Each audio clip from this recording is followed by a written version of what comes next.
Ayan o. Nakita nyo, may sabon na yan. Para sa leak test. Ayan.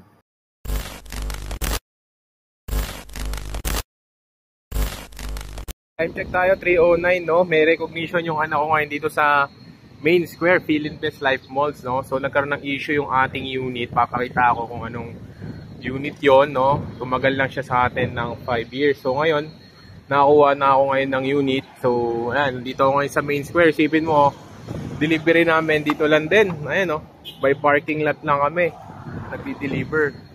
So ayan sila kuya no. Naunta ko to dahil kay Kuya Alvin, pero ito ay, ayan, ang pangalan nila ay Jacinto Olivar. Okay, no? So, first time ko bumili ng isang appliance na ganito, no? Na dito na i-deliver. Usually kasi dinideliver yan, pero ako dito na lang din. So, may bayad nga lang yung delivery fee, pero okay lang yon kasi yung unit naman ay medyo mura ko nakuha or nabili. Unlike sa iba kasi medyo mahal yung kantong unit eh. So, dito sa kanila, ayan. Tapos ang payment ko pa nito hulugan. Ha? Kasi ang mahal talaga ng unit ngayon talaga. So hulugan lang tayo. Ayan yung kanila no, service nila from Dasma yata sila. So yan ang pangalan, Olivar. Okay, so tignan natin ha. Ayan, Jacinto Olivar Air Conditioning Trading. So yan, si Sir mismo owner. Kasya na ba dito yan? Batiretso mo kuya, batiretso. Batiretso. Yan. Ayan. So nasira kasi yung unit ko. 5 years lang ang tinagal noon. Nagkaroon ng compressor issue. So ang kinuha ko ngayon yung Midea, ayan, 1.5 HP. Tapos yan sila no, galing pang malayo. Yan. Yan. So pag kailangan natin ng AC, Jacinto Olivar Air Condition Trading, sagot namin ang unit nyo, brand new, factory sealed, and syempre pagdating sa after sales, wala tayong magiging problema dyan, 100% makakaasa kayo. O yun, so narinig yun naman yun no. Tsaka malupit neto, delivery, tapos yung kung hulugan kayo, kagaya ko kasi, hulugan, unexpected. Unexpected talaga eh. Hindi ko in-expect na ako'y bibili nito ngayon. Gawa ng yung unit ko dapat is for checking lang, pero nagkaroon talaga ng problema. So ang napili ko ngayon is yan, Midea, 1.5 HP. Terminal. O yan, maganda no, meron silang maliit lang, parang Video, cellphone. sir, yan. Terminal ng video. So, pwede natin sir i-transact ngayon no. Sir, ayan, napakabilis na ng transaction. Pwede okay kayo na. sa parking, sa kahit saan. Yung card nyo, safe na safe. Makikita nyo, hindi niya papawak sa iba. Nandito lang kami ngayon sa parking. Tapos yung auto nila, ayan, Jacinto Olivar Air Conditioning Trading. Yan. Sige sir, thank you po. Thank you po. Happy cooling. Silyado. So, silyado. Tapos may ganito. Ang napili ko na ay 1.5 HP. Midea Celeste. Self-cleaning, flash cooling, cold, catalyst filter, energy saving. Nice. Ano ba rin na?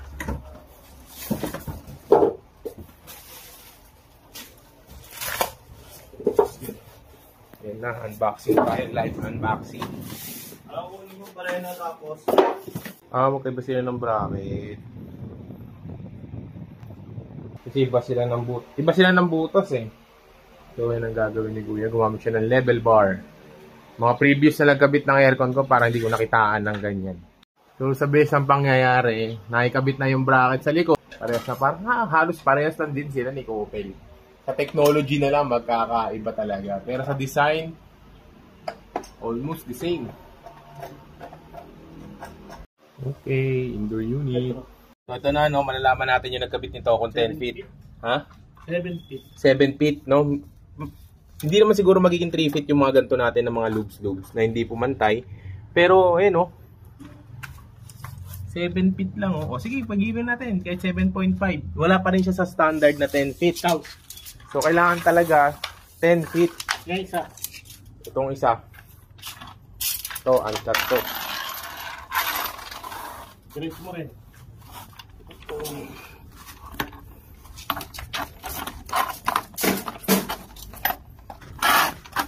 Ang magkaalaman.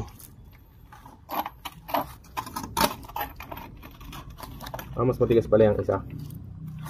Pero hindi din eh. So inuunat na ni Kuya, no? Pero hindi naman natin matutuwid talaga ng sobrang tuwid to. Pero give or take lang. Dulo kami ha, dulo. Ano Kuya? 7 feet. Oh, give and take na hindi na sobrang straight, oh. Pero hindi aabot ng 3 feet yan. Kailangan. Standard na. Ito. So, may nawawala tayong mga ilang, ano, Almost 3 feet. 3 feet ang nawawala. Kaya, dun siguro nagkakakos. Sabi ni Kuya, dun nakos ang sira ng ating condenser. Dahil sa hindi standard na 10 feet na copper tubing.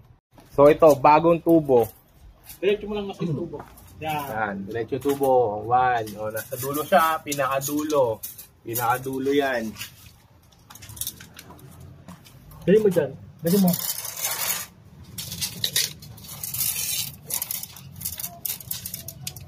Ito ang 10 feet. Ito, 10 feet. Napakalayo.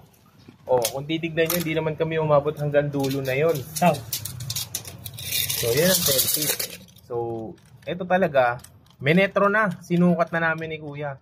Isa, yung matabang copper, di na namin na ituwid kasi sabi ni Kuya, mahirap. Ayan o, nakikita nyo.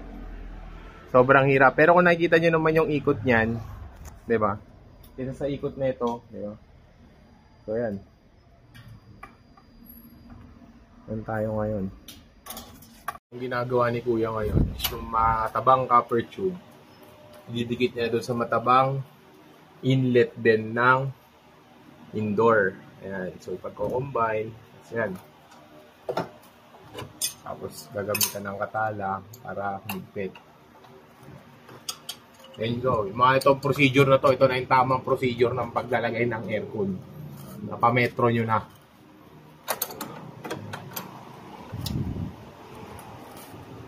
Installation na tayo ngayon. So, sinabi rin ni Kuya, kailangan nyo ng ito. Pag may nakita kayong ganito sa nag-i-install sa unit nyo, goods yan. Ito yung bender. Kasi ito, manipis, walang problema. Yung yan, makapal. So, yan daw ay pag na-tupi or na, nagka-problema, na-restrict, magkakaroon na ng problema yung daloy dun sa loob. So, kailangan nyo ng bender. Yun o, nakabit na yung dalawang copper tube. Isang payat sa mataba. So, yan na sila. Nakita nyo naman, sobrang kapal na ng likod. Yung dati naming existing na pinagtanggalan ng kopel, parang isang ikot lang. Ito, parang dalawang ikot na. Yan ang pagkakaiba, no? So atin nyo talaga kasi magkakaproblema kayo sa condenser. Mahal lang compressor. Kaya napabili na lang talaga ako ng bago. Yun nga lang, syempre, sa tulong ng hulugan, di ko kailangan bumili ng biglang spot cash. Yun nga lang, syempre, nakapanginayang lang kasi may ugong eh. Kaya kailangan. So, final natin, no? Unboxing ng outdoor unit ng 1.5 Celeste ng Midea. Pero mas maliit siya, ano? Maliit to.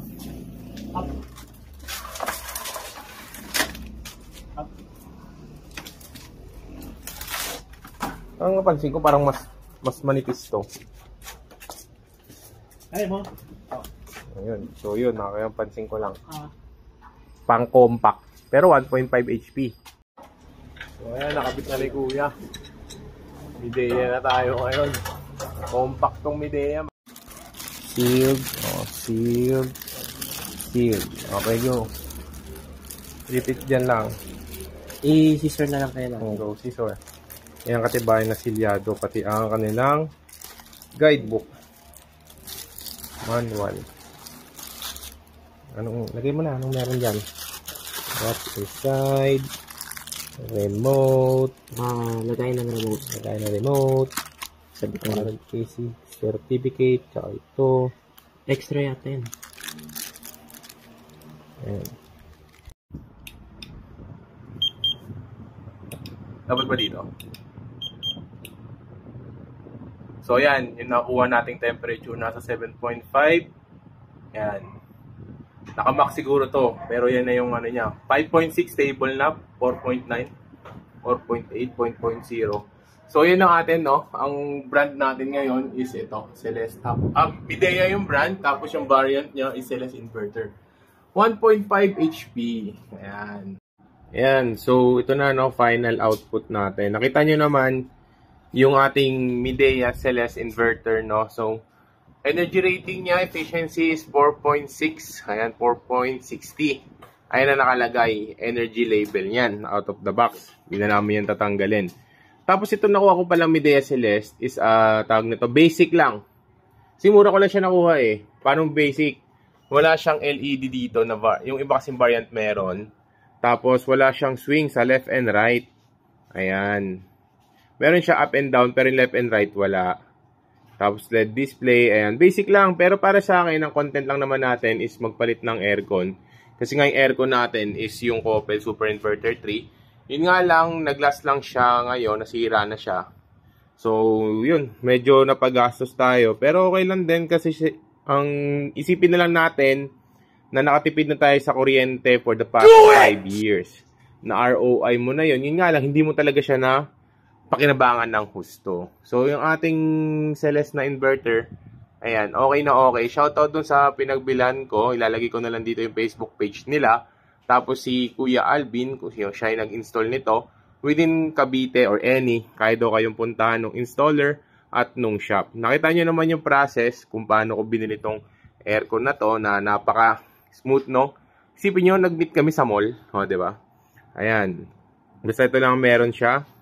Goods na goods naman. Tahimik na tahimik. Walang kaingay-ingay. Ayan. Goods. Ayan. Tawid tayo ngayon kay Midea.